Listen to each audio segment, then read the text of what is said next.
Guys, আমি আবার আজকে নিয়ে চলে আসলাম নতুন রেসিপি বিফ কলিজা কাবাব। বিফ কলিজা কাবাব। আমি বিফের কলিজা নিয়েছি 4 পিস। এটাতে আমি দিয়ে দিব লবণ, পরিমাণ মতো লবণ দিব স্বাদ অনুযায়ী। এবার দিব হালকা হলুদ। এটাতে আমি বেটে রেখেছি লঙ্কা, আদা রসুন জিরা, লঙ্কা। আমি এটাতে একটু হালকা মিক্স করে দিলাম। এর কাবাব করব। ভালো করে মেখে নিয়েছি। এবার ওভেনটা অন করব। মিক্সার মধ্যে আমি রেখে নিয়েছি কলিজাগুলোকে। এটা আমি কাবাব করব, বিফ কলিজা কাবাব।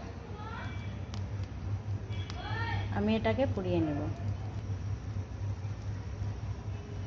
ভালো করে পুড়ে যাচ্ছে। এবার চামচ দিয়ে উল্টে নিবা।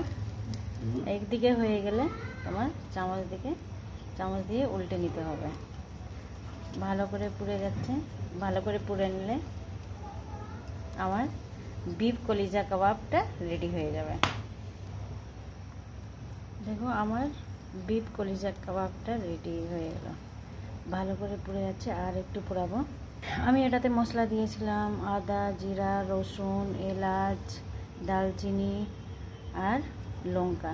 সব কিছু বেটে নিয়েছিলাম আর মেখে নিয়েছি। খেয়ে তারপরে কাবাবটা করবা, খুব টেস্টি লাগবে। তুমি এটা সস দিয়ে খাবা বা চাট মশলা ওপর থেকে দিয়ে দিবা। চাট মশলা আর লবণ দিবা, খুবই টেস্টি লাগবে। কাবাবটা হয়ে গেছে। এবার আমি ওভেনটা অফ করে দেব।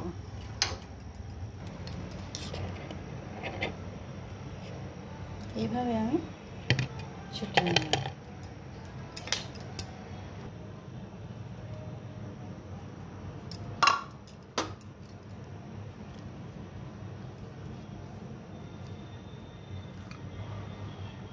এখানে আমার আর বিফ কলিজা কাবাবটা এখানে রেসিপিটা শেষ করছি। Okay guys, thank you. খুদা হাফিজ।